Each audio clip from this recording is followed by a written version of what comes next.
How's it going, you guys? It is the investing guy here, and today I want to talk to you guys about my dividend portfolio. I haven't really talked about my dividend portfolio in a while, so I do want to touch base on that because I am still paying very close attention to my dividend portfolio, and it is still playing a huge part in my investing goal. Before I begin, I do want to wish you guys a happy New Year's Eve. Hopefully you guys have a great day with your family, your loved ones, or if you're by yourself, well, have a great time by yourself. I know that 2022 is going to be a great year for you. Let's strive to reach all the goals that we set for ourselves. 2022 is going to be a great year for us. I can feel it. Guys, do me a huge favor. If you're not yet subscribed, click that subscribe button down below and also smash that like button for the YouTube algorithm. All right, so here we are in my dividend portfolio on Robinhood. We do see that today was an all right day. We've gone up $35, but I really want to show you guys the 1 month here because in the past month, look at that. We've gone up $1,000, almost $1,000, 100, which is almost 6% for 1 month. That is insane returns for 1 month when you're talking about dividend stocks. So my dividend portfolio has been absolutely pumping. So very excited about that. And we did hit a big mark over here, which was that we finally broke this 10%. If you don't know my journey, I did get wrecked somewhere along here playing with options calls, and ever since I've been recovering. So it's been a slow process, but I have recovered quite well. One thing that I learned is that slow and steady does win the race, at least for me, right? So you do see that with my crypto investments, with my dividend investments. I do believe in slow and steady. First off, I want to show you guys some of the dividends that I received for this month. So let's go on and check that out. And I thought that December was going to be a good month, but it turned out to be that December actually was not the best month.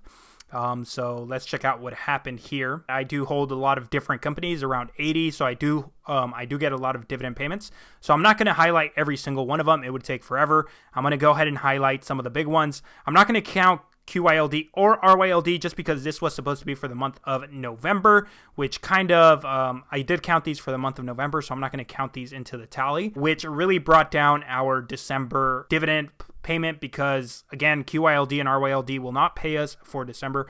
They're actually going to pay us on the 7th, I believe, of January, so our December payment is now going to be on January 7th. So very weird. It seems like they used to pay at the end of the month, and now they're paying like in the beginning of the month. So, yeah. Anyways, that's really going to bring down our dividend payment for December. But without that, let's see if we are able to beat the payment that we got last month. I believe last month we got around $60 even. So let's go ahead and check that out. One big payment we did get was from Toyota for $3.77. We also got $3.23 from Johnson & Johnson. Amgen paid us here. We did get one from Target, which is one of my biggest holdings, for $3.11. We got one from IBM for $2.89. Realty Income, always like seeing Realty Income, finally broke $1, so $1.03. Very cool there. Clearway Energy, one of my favorite stocks here, $1.74. We did get $3.40 from Lockheed Martin. Then we got $2.17 from Vanguard US REIT Fund. Newtek, $2.10. And then ARK Innovation ETF.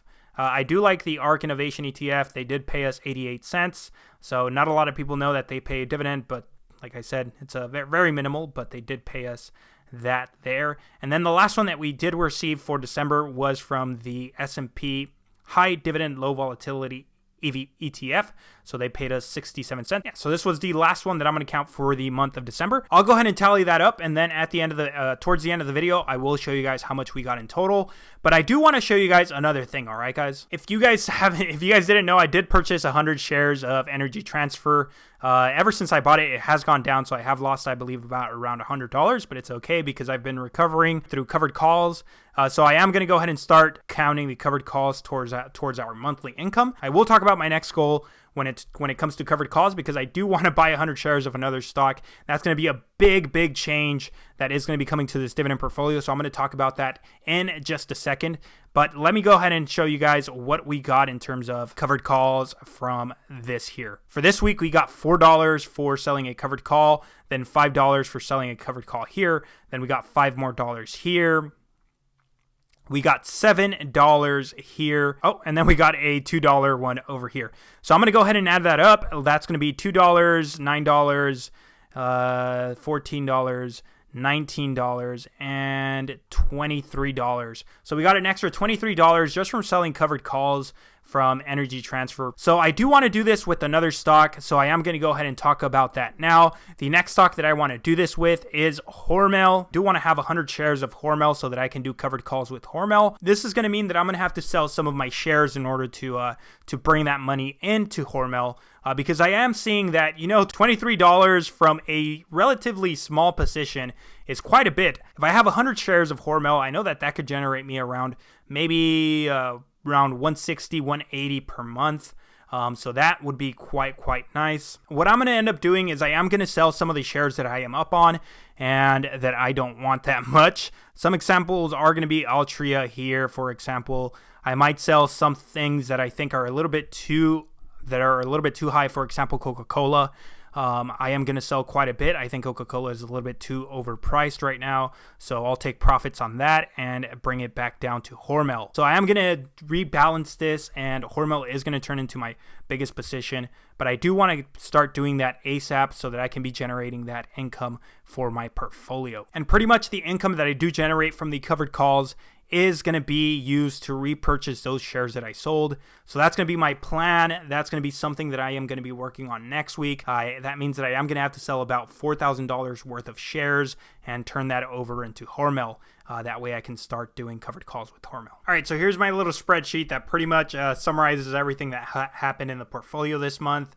As we can see here, this month I was not able to add as much as I wanted to. Like I said, the holidays came in and whatnot, had to purchase some things to gift and whatnot. So I couldn't put as much as I wanted to this month. But anyways, even without that, the portfolio performed quite well. So I'm not at all upset about that. But let's see here how much we made in total. So if we do see, we see that we had a pretty nice track record of every single month was just going up and up and up and up and up. And then this month, well, it's the first month that we went down, and we know that that is because of QILD and RYLD, right? They didn't pay us this month.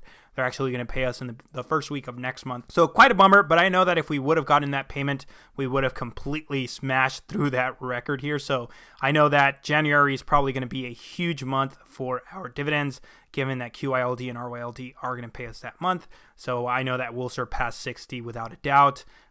January will surpass 60 without a doubt. The next thing that I do want to talk about, though, is that we also generated income through our Energy Transfer covered calls. So if we do combine it, we actually ended up making $70.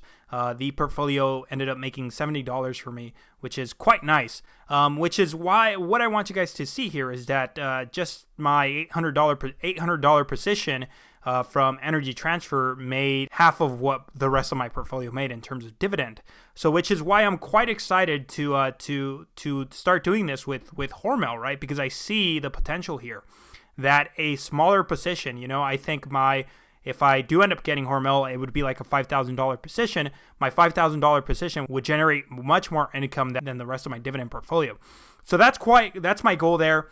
I do want to start doing this with Hormel. I'm not sure if you guys have seen my video, but eventually I do want to do this with Apple or Microsoft. But I do want to start going up with stocks that are a little bit more expensive each time. So I did start with Energy Transfer, which as of now is an $8 stock, quite small, right?